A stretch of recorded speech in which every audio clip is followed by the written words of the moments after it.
Right then, let's shift our focus to this thought-provoking discussion that we have lined up for you, and a special and very interesting guest on that as well. Now, today's discussion is on the vital role that women play in transforming our economic growth. Today, we're diving deep into the world of care work, both paid and unpaid, and its profound impact on our society and economy. Now, what is care work? Care work encompasses a wide range of activities, from nurturing children and elderly family members to managing household chores. Now, despite its significance, care work often remains invisible and undervalued. Unpaid care work and domestic work, predominantly carried out by women, are crucial for the smooth functioning of households and, in the larger context, the entire economy. However, they are often overlooked in traditional economic metrics like a gross domestic product, the GDP that everybody keeps on talking about. This underestimation and undervaluation of care work have serious consequences. It leads to a misallocation of resources, stifling the economic potential of skilled and talented women. Women face increased time poverty, limited access to well-paying jobs in the care sector, and unfair penalties for motherhood, all of which contribute to lower female labor force participation and hinder economic development. But amidst these challenges lies immense opportunity as well, folks. By investing in the care economy, we can bridge gender gaps in labor force participation and unlock a new economic segment for emerging economies. Today, we'll explore how we can foster a better environment for care work, address the undervaluation of women's contributions, and empower women to realize their economic potential. Let's start the conversation with none other than President of FICCI Ladies Organization, FLO, which is the women wing of the Federation of Indian Chamber of Commerce and Industry, SUDHA SHIVAKUMAR. A very warm welcome to you, ma'am. Thank you so much for taking out the time and talking to us on this quite crucial and important topic. I mean, we're sitting in 2024 and, we talk about all kinds of technological advancements, but women-led empowerment, something that the Prime Minister himself has been, harping so much on and about as well. We must continuously talk about that as well. Now, first and foremost, let's get the ball rolling. How do you see the current status of women's participation in the workforce, particularly, ma'am, in the care work industry? Thanks so much for having me on your program, and it's my pleasure to share my thoughts with you. And I just want to give you a small perspective based on whatever you told me just now, is this care services sector, according to ILO, has a potential to generate 475 million jobs globally by 2030. And for India specifically, direct investment of about 2% of GDP can potentially generate 11 million jobs. Nearly 70% of that will go to women. So the Viksit Bharat 2047, this is what I think is untapped resource. And like our Prime Minister said, it is women-led development. So the role that women plays both in the care and the uncare is historical. And the unpaid care has been, in our society for long, which we were literally taking for granted over time. Now, as we move towards a nuclear family, I think our reliance on paid care is on the rise. And even in an environment where the woman works, studies suggest that woman spends 80% of her time in unpaid care, while a man spends only about 30%, 20%.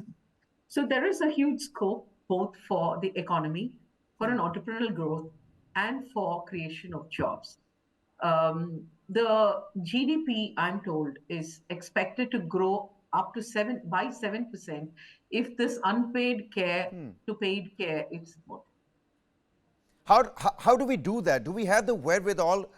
Because, I mean, this traditional metric of GDP, like it is pointed out, unpaid work amounts to 9% of the global GDP. Women's unpaid work amounts to 6.6% of this global GDP.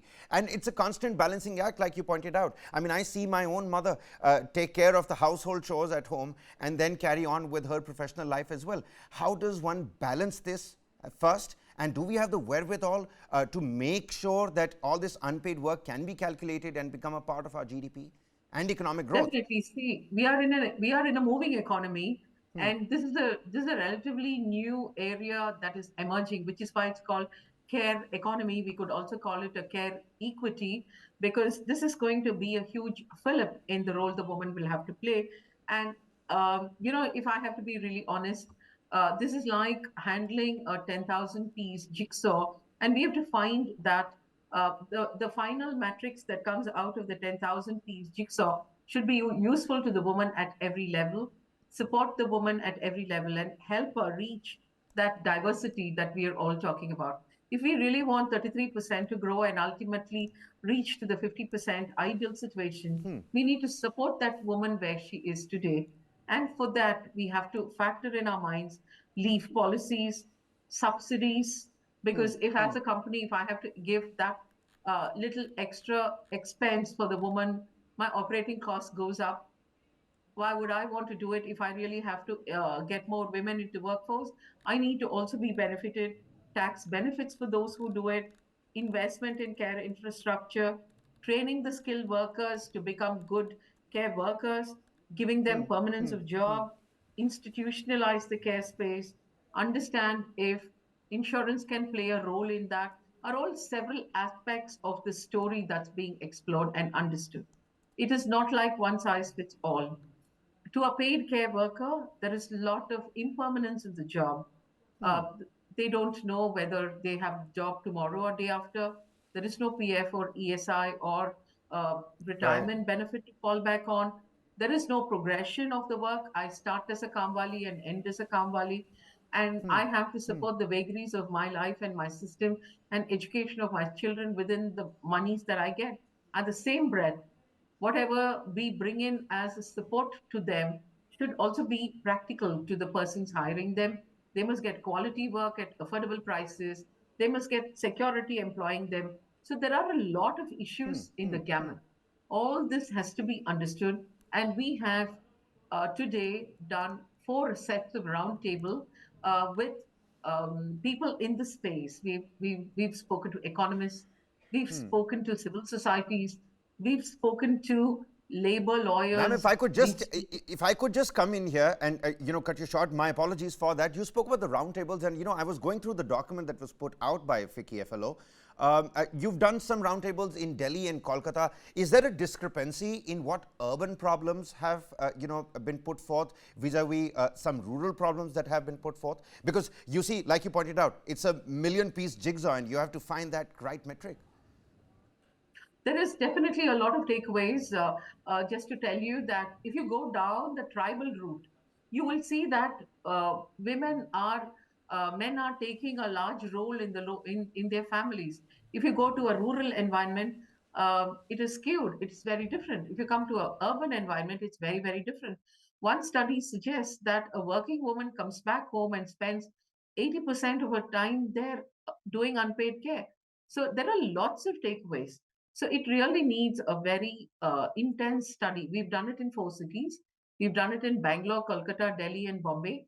And in each geography, the learnings are different. All right. I also wanted to know that you pointed out that how investment can play a crucial role here. Again, I was going through the document that was in fact put out.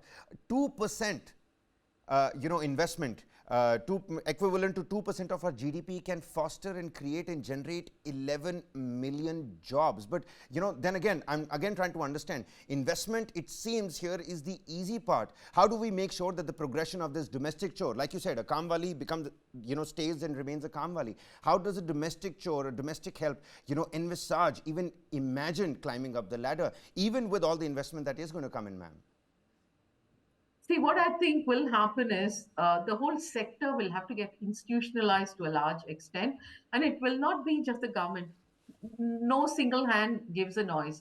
So it has to be supported by the corporates, supported by the private players, must encourage startups in this space, must encourage every entrepreneur, everyone to play a role in it. It has to be a bottoms up game. Uh, so this 2% is a notional value given to just the understanding of the volume of opportunity that is available in that space. Well, all right. In terms of the policies, where do you see the next 10 years in terms of the women workforce? So do you see this unpaid segment turning a little bit more towards the paid segment, ma'am? It is already happening. Imagine a joint household where there was a lot of work, done in what is now baptized as unpaid care. Today, as we move towards a nuclear home, we have moved unpaid care work called cooking into a paid work where we hire help. So the unpaid care is slowly moving towards paid care.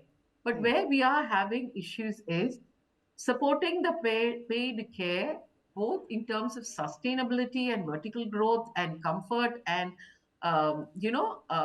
towards a longer horizon versus cost and security. So Ma'am, there are several balances that we need to factor. Ma'am, you know what? You've made some very nice and pertinent points over here. I'm sure that we're going to chunk this portion out, put it up on social media as well for other people to consume this as well. But there's this gender parity that is constantly mentioned in the ILO data as well, in your own research that has been put out in the FICCI FLO document. How do we encourage more men? Actually, you know what? Give me your own opinion on this. How do we encourage more men to participate in the unpaid care work? Challenge those traditional norms of, do we always have a woman as a nurse? We have a lot of, men putting on the scrubs in the foreign countries. What can we pick up from foreign countries as well? And your idea and opinion on how men can become more helpful in this unpaid, sector? This care space is not India centric. Care issues are world over. It is a study that is done everywhere. It's a nice thought to say, how can a man? It's mindsets end of the day, and nobody stops anybody from participating in any kind of support or labor. What really is required from a man's perspective, if I'm allowed to use that word, is understand the empowered woman and figure out how you want to handle her. I think that is a very big space a man can play a huge role.